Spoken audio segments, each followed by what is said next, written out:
Okay, hi everybody. Welcome back. Thanks for coming back and watching another video. I'm super excited because we're doing another therapist react style video and these are super fun. So I have, is it 4 or 5? 4. I have 4 little memes that my husband sent me on my phone, and so we're gonna go through those and talk about that. So yeah, let's just get into it.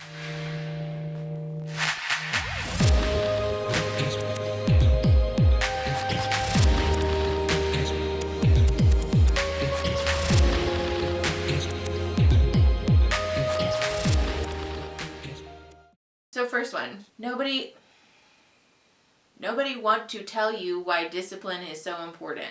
Discipline is the strongest form of self-love. It is ignoring current pleasures for bigger rewards to come. It's loving yourself enough to give yourself everything you've ever wanted. This just keeps getting worse. Like, this is all wrong. All of this is wrong.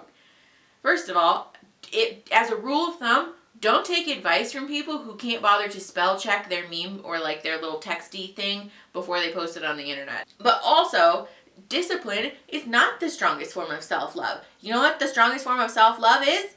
Self-love. Like, what the fuck? And this whole, like, it's ignoring current pleasures for bigger rewards to come. Like, this happens a lot on social media too, where people talk about giving up your, like, desire for, like, being happy, or like especially with food. This comes up a lot. I'll link the diet video up in the corner there. But people talk about this a lot as if experiencing pleasure in the moment, or like you know, like if we experience pleasure or happiness, or you know, like give in to guilty pleasures on the way to growth and trying to better ourselves, that's somehow like inherently bad or weak.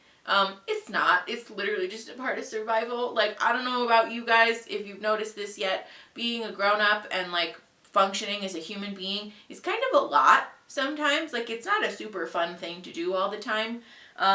So, like, if you need to go and buy a donut on a Wednesday afternoon because you're just going through it, like, go buy a donut. If your form of self-compassion looks like spending all day at the thrift store and looking through like bargain bins, then like go off, girl. I don't understand why people act like giving ourselves and intentionally allowing ourselves to experience joy in the moment somehow negates any growth or progress that we've made. Like, if you're enjoying your life and practicing self-love and self-compassion, that doesn't mean you can't grow and you can't become a better person. Like, you absolutely can. Actually, I would argue that it's probably easier to, whatever. Loving yourself enough to give yourself everything you've ever wanted. Like, this, I think we will have a whole new video, different video coming about the role of oppression and like systemic injustice in therapy and why it's important for us to address that. But this just reeks of some capitalist bullshit to me, because our happiness and our value in life is not inherently tied to our material things. Or how much money we make, or giving ourselves everything we've ever wanted. Yeah, this came apparently from a page called like Drive to Be a Millionaire or some shit. Which, yeah, there you go. Reeks of capitalist bullshit that like, you'll be happy once you have enough money. Maybe you won't. And I'm not trying to say that having money, like, you know, money can't buy happiness. Like, money can certainly buy you security, and that's a big deal. But acting like if you have the biggest house and the nicest car and whatever, it's going to bring you happiness. Like, no, it's not. Our self-compassion and our self-love comes from doing the work and showing up for ourselves and making an effort to validate ourselves, even when we're having a shitty time, even when we don't have a nice car, even when we're not successful in that way. Okay, next one. This has the word pray in it, and so it's probably already a bunch of bullshit advice, but this says, the blessing you prayed for is about to arrive suddenly. Keep your faith up. I am not trying to say that encouraging people to keep the faith and, you know, believe that good things are coming. Like, I'm not trying to shit on anybody who thinks that that's a good idea, because that is nice and it can inspire hope in people and whatever. But I really hate when people say stuff like this, because if you don't know anything about religion, or like how religion overall, like as a culture, functions, there's this thing called the prosperity gospel, where religious people talk about if you do good works, if you believe, if you like follow the word of God and you obey like the commandments in the Bible and like all of those things, if you live like by the word, then God will bring you favor. God will bring you money. He'll bring you success. He'll bring you love. He'll bring you all the things that you ever needed. And don't get me wrong, like I'm a big believer in Christ and God and whatever, and like that's my own personal thing. But acting like if you just believe hard enough, then good things will come to you is so dangerous, because oppression is a real thing that happens. We also live in a world that's just full of chaos and shit and like entropy. So sometimes we're just going through it. And this dunks on people with mental illness issues, because when we abide by the prosperity gospel and we act like if you just do the good works, if you do the stuff, if you believe and you like evangelize people and whatever, then like God will shine favor on you and then bad things happen to you, then it sends the implicit message that like you just didn't believe hard enough. You're not trying hard enough. You should go out and try to evangelize more people. You should go on a missions trip. You should donate more money to the church. You should be telling your friends and family that they should be religious. And like we get into like cult territory very quickly. So like this, no. I, again, don't take any issue with trying to tell people like, hang in there, it's gonna be okay, like we go through it and that's okay sometimes, but like telling people that if you just pray hard enough for the blessing that you hope for, whatever, that's gonna arrive suddenly, like maybe it won't. That's just life. Sometimes it won't show up and that's okay. That doesn't mean that you're not trying hard enough, or that you're not praying hard enough, or that you don't believe hard enough, or that you're not doing enough work, or you're not, you're not good enough for that. Like sometimes life just shits on your front porch and that's okay. Like it just happens because it happens and that's it. This says, get honest with people about who you are, what you want, and how you expect to be treated. Standards only scare off people not meant for you. Now I am all for setting boundaries, and again, I will link the video about boundaries in the little card. But when people say stuff like this to me just reeks of toxicity, because people who say that like the new life that you're trying to build will cost you all of your old relationships, like it doesn't have to be that way.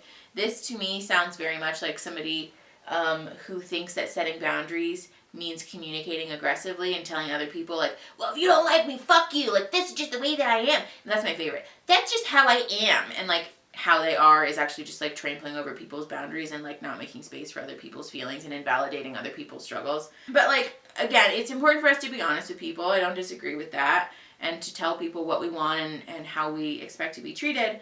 But the whole like standards only scare off people who are not meant for you thing. Like if you are trying to set boundaries and make an attempt to help other people know how to respect you, and you look around and realize that there's now literally nobody in your life, it might be useful to sit down, especially in therapy, and evaluate, okay, how am I communicating? Like, in what way am I telling people how I deserve to be treated? Because the communication and the delivery is a very important part of setting boundaries, because we want to be setting boundaries from a place of empathy, a place of honesty, and a place of care for ourselves and also for other people. So that, I don't like that. Okay, this one says, a man with a dream needs a woman who believes.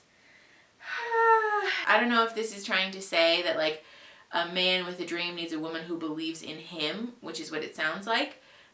But that's not fucking true at all. A man with a dream needs to just have an action plan for how to accomplish his dream. Like, that's literally how it works. If you think that you can't accomplish what your dreams are if your partner doesn't like fiercely believe in you, like that, there's like enmeshment and toxic masculinity and misogynist bullshit all wrapped up into one. And of course the picture that they use for this is like these cute little happy couples walking around in their probably expensive ass clothes. Like, fuck out of here with that. If you have a dream, there are lots of really great ways to accomplish your dreams, but having a woman who believes in you is not an inherent part of accomplishing your dreams. Like, that's just stupid.